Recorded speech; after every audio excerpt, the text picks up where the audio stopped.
নমস্কার। 2022 টেট পাসদের অর্থাৎ 2022 যারা প্রাথমিক টেট পাস করেছিলেন, যারা 2023-এর ফেব্রুয়ারি মাসে যারা পাস করেছিলেন, তো তাদের নিয়োগ কবে হবে?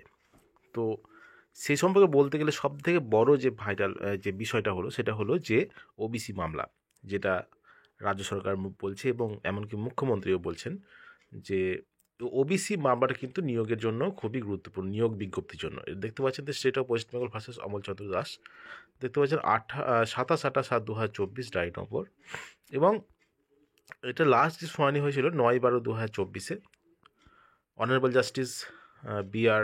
গাভাই এবং অনারেবল জাস্টিস কে.ভি. বিশ্বনাথন এর বেঞ্চে। তো এই কেসটা অর্থাৎ ওবিসি কেসটা আগামী 7ই জানুয়ারি 2025-এ লিস্টেড আছে। কম্পিউটার জেনারেটেড ডেট কিন্তু আছে আগামী 7ই জানুয়ারি, এবং আশা করা যায় ওই ডেটই হবে। খুবই গুরুত্বপূর্ণ একটি দিন 7ই জানুয়ারি।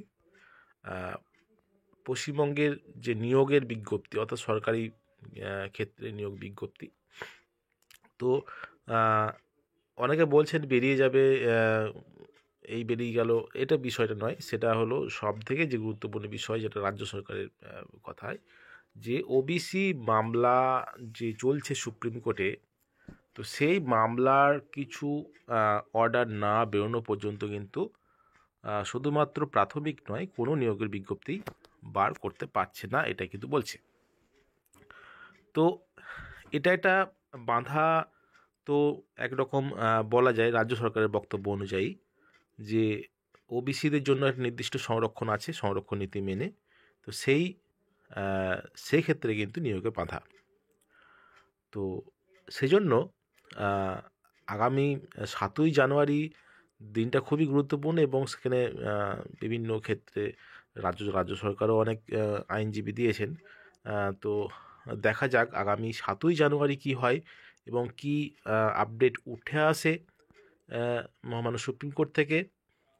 এবং এই 7ই জানুয়ারি যদি কিছু একটা ভালো কিছু হয়, তাহলে কিন্তু একটা সুযোগ আছে যে 2022 টেট পাস যারা করেছেন তাদের নিয়োগ বিজ্ঞপ্তি বিষয়। কারণ ভ্যাকেন্সি কিন্তু অনেক বাড়ছে, কেননা প্রচুর পরিমাণে রিটায়ারমেন্ট হচ্ছে প্রাথমিক বিদ্যালয়গুলিতে, এবং সেক্ষেত্রে কিন্তু শিক্ষকের অভাব বা শিক্ষকের ঘাটতি দেখা যাচ্ছে বিভিন্ন ক্ষেত্রে, বিভিন্ন জেলায় এবং বিভিন্ন সার্কেলে কিন্তু এই ঘটনা ঘটছে। প্রচুর পরিমাণে অবসর নিচ্ছেন প্রচুর শিক্ষক, সেক্ষেত্রে কিন্তু শিক্ষকের অভাব দেখা দিচ্ছে, সেক্ষেত্রে কিন্তু নতুন রিক্রুটমেন্ট করতেই হবে। সেই জন্য পরবর্তী নিয়োগের ক্ষেত্রে কিন্তু 2022-এ টেট পাসটা ভালো সুযোগ পাবেন আশা করা যায়, এবং ভালো একটা ভ্যাকেন্সি আসবে।